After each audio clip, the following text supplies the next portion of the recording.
Menyatakan Wakil Menteri Keuangan Anggito Abimanyu akan menjadi Menteri Penerimaan Negara. Wakil Ketua Dewan Pembina Partai Gerindra Hasim Joyo Hadikusumo mengatakan Anggito Abimanyu akan diangkat menjadi Menteri Penerimaan Negara. Hasim menyebut pengangkatan ini bertujuan untuk mengoptimalkan pendapatan negara melalui berbagai sumber pendanaan. Adik kandung Presiden Prabowo itu mengatakan saat ini pemerintahan memiliki program-program yang bertujuan menutup kebocoran-kebocoran penerimaan negara. Menurut Hasim, nantinya Kementerian Penerimaan Negara akan menangani pajak dan menangani revenue atau penerimaan negara berupa royalti dan dari pertambangan dan lain-lain.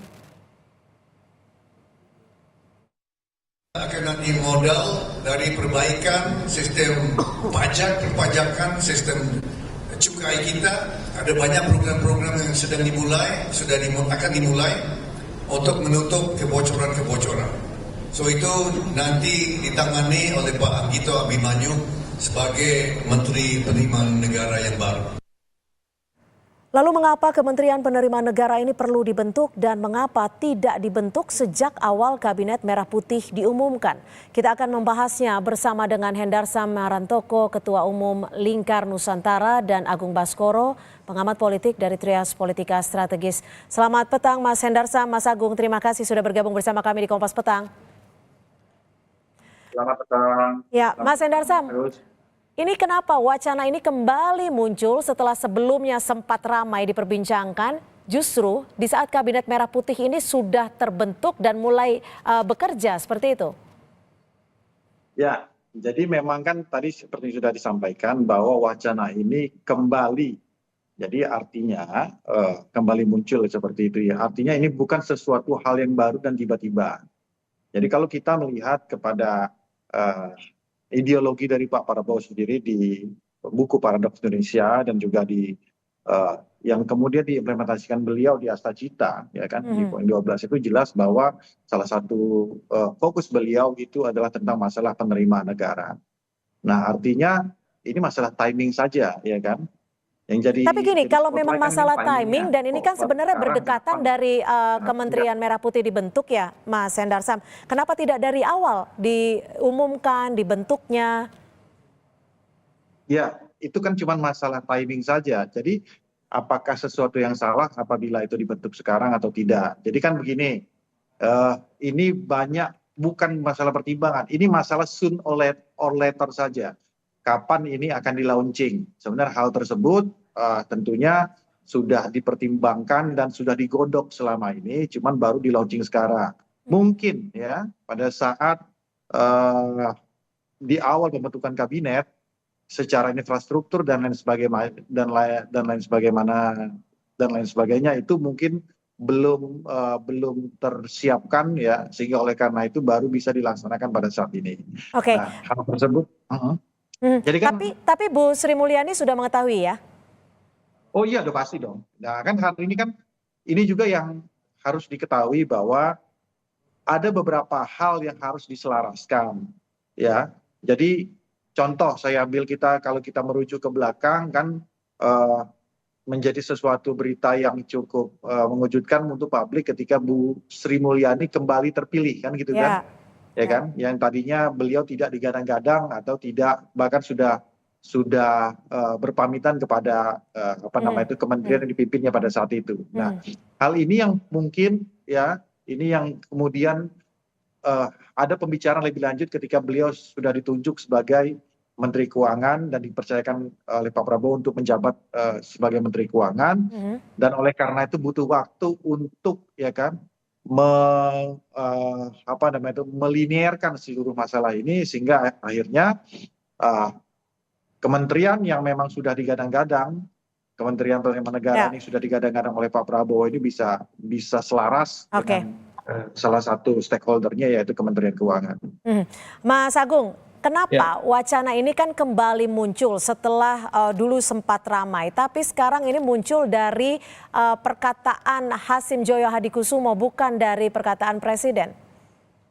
Iya, biasanya Pak Hasim selalu memberikan informasi awal tentang apapun kebijakan yang akan dilakukan Pak Prabowo, dan saya kira beberapa informasinya cukup valid ya, termasuk soal Badan Penerimaan Kementerian Penerimaan Negara ini. Jadi Saya kira mungkin dalam waktu dekat kita akan mendapati bahwa ini menjadi fakta seperti itu. Tapi yang jelas saya melihat bahwa hadirnya Kementerian Penerimaan Negara ini setidaknya karena ada rasionalisasi setelah Kabinet Merah Putih terbentuk, Mbak Cynthia. Mhm.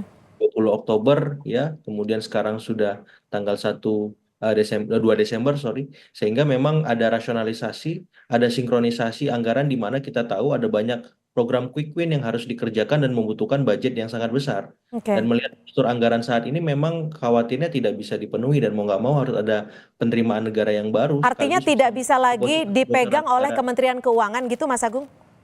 Ya, saya kira memang butuh fokus yang lebih dalam ya, karena kita tahu harus ada target yang dipenuhi ya. Saya kira ada beberapa target-target prestisius, strategis untuk bisa menggenjot penerimaan negara kita, kemudian juga sekaligus menutupi banyak kebocoran negara seperti itu. Dan itu banyak temuannya, Mbak. Hmm. Bocorannya sampai 35 sampai hampir 50% seperti itu, dan itu sangat besar. Hmm. Kalau misalkan kita dapat menggenjot tapi tidak bisa menutup kebocoran, sama juga bohong kan. Hmm. Nah, artinya memang perlu ada institusi baru, badan yang khusus mengatasi itu dalam tanda petik menggenjot ya soal cukai, soal royalti pertambangan, soal pajak. Ya walaupun memang kondisinya dan situasi saat ini memang belum cukup memungkinkan untuk melakukan semua hal itu, tapi minimal paling tidak ada master plan yang lebih terukur agar apa? Agar kita bisa mengoptimalkan seluruh ya penerimaan negara dari sektor manapun seperti itu. Oke, Mas Hendarsam, jika memang dibutuhkan rasionalisasi, sinkronisasi, dan juga memastikan bahwa pemasukan untuk negara itu bisa dianggarkan dan juga bisa disalurkan di porsi-porsi kebutuhannya. Lalu apakah nantinya Kementerian Penerimaan Negara ini bisa menjamin tidak ada lagi kebocoran negara? Ya, kalau kita menjamin sebagaimana itunya ya kita tidak bisa menjamin. Tapi ini langkah strategis ya yang harus dijalankan oleh Pak Prabowo. Bagaimana coba ya kan memfokuskan penerimaan negara yang tersebar di berbagai macam kementerian ya. Contohnya seperti itu. Di Kementerian Keuangan ada pajak, bea cukai kan dan lain sebagainya. Habis itu ada pendapatan negara kita yang lain itu di SDM, di tambang dan lain sebagainya. Belum lagi juga ada di beberapa sektor lain. Nah, kebocoran-kebocoran ini kan harus dicarikan formulasi yang tepat ya di satu badan dan kementerian khusus untuk itu. Karena setiap kementerian pasti mempunyai standar dan caranya masing-masing yang saat ini belum baku. Ya, Kementerian Keuangan punya caranya sendiri, ya. Kementerian SDM punya caranya sendiri. Pendapatan kita dari contoh dari pendapatan pajak ya di bidang lalu lintas contohnya kan punya kebijakannya sendiri. Ya. Nah, ini diperlukan langkah konkret dan strategik dari Prabowo Subianto untuk supaya ini setiap semua langkah untuk menghimpun ini mempunyai satu irama yang sama. Oke, jika bicara soal irama yang sama, lalu apa yang nanti akan menjadi prioritas utama untuk istilahnya mungkin bisa dikatakan 3 bulan pertama yang dikejar seperti apa? Yang pasti kan yang platformnya dulu, ya bagaimana konsep-konsep supaya kebocoran ini dapat diminimalisir, itu yang paling penting. Sebagaimana Mas Agung tadi sampaikan, ya kan kebocoran sampai 30-40% itu hal yang sangat luar biasa. Jadi kalau kita boleh bermimpi, kalau sampai kita bisa bisa memaksimalkan itu sampai di 25%, itu menjadi suatu anugerah buat pemerintahan ini dan bangsa kita ya untuk menggenjot APBN kita ke depannya ya. Dan oleh karena itu ya Pak Prabowo sebagaimana sering saya sampaikan merupakan seseorang yang sangat strategik ya untuk melihat permasalahan mana saja yang pokok ya kan.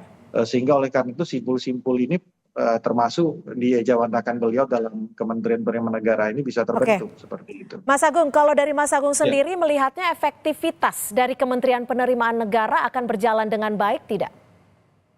Iya, ini tergantung nanti Mbak tupoksi yang mereka kerjakan apa gitu dengan Kementerian Keuangan ya, karena kita tahu ini kan sebenarnya induknya Kementerian Keuangan, kemudian ketika berpisah kan otomatis perlu lagi dan lagi koordinasi, komunikasi, sinkronisasi gitu dan membutuhkan waktu.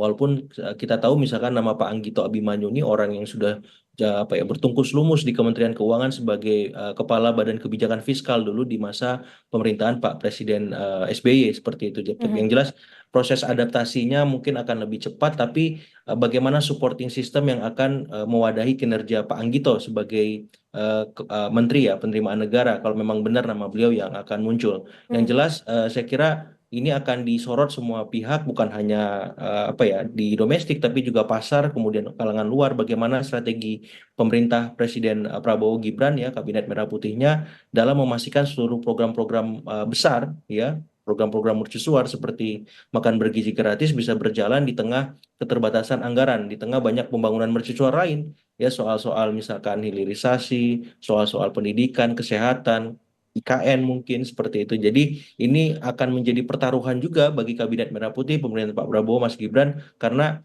bagaimana mungkin pemerintahan bisa berjalan jika anggaran atau keuangannya tidak memadai, Mbak Ya. Cynthia. Sehingga kementerian ini ya menurut saya sangat strategis, perlu kita sorot, perlu kita ingatkan, perlu kita terus awasi, monitoring ya bagaimana efektivitasnya seperti itu. Oke, Mas Hendarsam, lalu kenapa jika ini memang merupakan suatu pertaruhan karena yang dikejar di sini adalah tidak ada lagi kebocoran sampai 40%. Kenapa nama Anggito Abimanyu yang dipilih? Ya, sebenarnya itu sudah terjawab oleh Mas Agung tadi bahwa track record beliau ya kan sebagai salah seorang ekonom itu kan sudah dianggap sangat mumpuni untuk hal tersebut ya. Jadi juga Pak Prabowo tidak mau juga membeli kucing dalam karung dan beliau tahu track recordnya ya sehingga oleh karena itu dan juga di samping itu juga ya ini kan kewenangan beliau untuk menunjuk dan hak prerogatif beliau untuk menunjuk seseorang untuk masuk ke dalam kabinetnya ya. Jadi itu bukan ranah kita juga, itu Pak Prabowo yang lebih tahu tentang masalah tersebut ya. Tinggal kita lihat bagaimana kinerja beliau ke depannya. Tapi saya perlu tambahkan bahwa yang harus diketahui kemungkinan besar Kementerian Penerimaan Negara ini akan langsung di bawah beliau. Itu yang paling penting karena ini merupakan prioritas beliau. Jangan sampai ada layer-layer lain kan selama ini hal tersebut yang mungkin dianggap beliau banyaknya birokrasi dan layer-layer sehingga fokus penerimaan negara ini tidak langsung sampai ke beliau. Nah, oleh karena itu diperlukan langkah strategik beberapa kementerian khusus itu langsung di bawah beliau. Ya, Mas Hendarsam, jika ini memang merupakan langkah strategik dan juga yang diprioritaskan adalah cukup penting seperti itu. Lalu bagaimana dengan target kerjanya dan kapan sebenarnya akan diumumkan ini secara resmi oleh Presiden Prabowo? Ya, kalau Pak Hasim udah ngomong seperti itu, saya rasa tidak akan lama lagi. Karena yang saya dengar bahwa memang ini kan digodoknya sebenarnya dari pada saat dari zaman kita di TKN kemarin itu sudah digodok, sudah matang sebenarnya. Ya kan cuman kemudian kan ada perubahan pada saat penyusunan kabinet Bu Sri Mulyani masuk kan seperti itu. Yang beliau tentunya kemungkinan besar mempunyai cara pandangnya juga sendiri ya, yang masih. Nah, kalau sekarang ini sudah sepakat nih ya bahwa memang akan dibentuk Kementerian Penerimaan Negara? Gimana? Sudah sepakat artinya ya dengan adanya Bu Sri Mulyani dan adanya dibentuknya kementerian baru? Tentunya sudah sepakat dan Bu Sri Mulyani tentunya sudah paham bahwa ada bagian-bagian yang memang ini harus difokuskan ya kan, bahwa Pak Prabowo mempunyai ambisi yang kuat bagaimana menggenjot APBN kita sehingga program-program pokok beliau untuk membangun bangsa ini, membangun bangsa melalui contohnya program makan siang gratis dan menaikkan rata-rata sumber manusia kita ya, sumber daya manusia kita ini menjadi lebih kuat. Ya, Mas Agung, kalau tadi Mas Hendarsam bilang sempat terjadi perubahan, akhirnya Bu Sri Mulyani masuk. Dari kacamata Anda perubahan seperti apa sih sebenarnya yang terjadi di Kabinet Merah Putih saat itu sehingga saat itu tidak terbentuk Kementerian Penerimaan Negara dan setelah berjalan beberapa waktu saat ini akhirnya bisa hampir dipastikan Kementerian Penerimaan Negara akan terbentuk? Ya, saya melihat ini celah kita akan melihat the real Pak Prabowo sebagai presiden ya. Karena kemarin kan waktu membentuk kabinet ada banyak pertimbangan yang masuk dari internal, dari eksternal. Nah, kemudian setelah sebulan berjalan kabinet ini mungkin beliau paham bahwa ada tantangan sendiri di masa pemerintahan beliau dibanding sebelum-sebelumnya. Otomatis rasionalisasinya perlu ada kementerian baru dan tidak Mhm. tertutup kemungkinan juga dari shuffle, Mbak Cynthia. Ya, ada celah yang nama baru muncul, Ya, kementerian baru lahir, kementerian yang lain dilebur seperti itu. Dan saya kira Pak Prabowo ingin menunjukkan bahwa beliau adalah presiden yang sesungguhnya di masa-masa yang akan datang, karena beliau yang paling tahu tantangan kita sebagai bangsa ke depan seperti apa. Dan saya kira ini poin bagus ya, masukan yang patut kita tunggu baik. perubahan-perubahan apapun itu, karena kita butuh akselerasi, butuh percepatan di beragam bidang, butuh banyak terobosan untuk memastikan segala yang tidak pasti dengan tantangan geopolitik dan geostrategis yang Ya. ada seperti itu. Baik, terima kasih Mas Agung Baskoro, pengamat politik dari Trias Politika Strategis, dan juga Mas Hendar Samarantoko, Ketua Umum Lingkar Nusantara, sudah berbagi perspektif di Kompas Petang. Selamat sore. Selamat Sore. sore. Saudara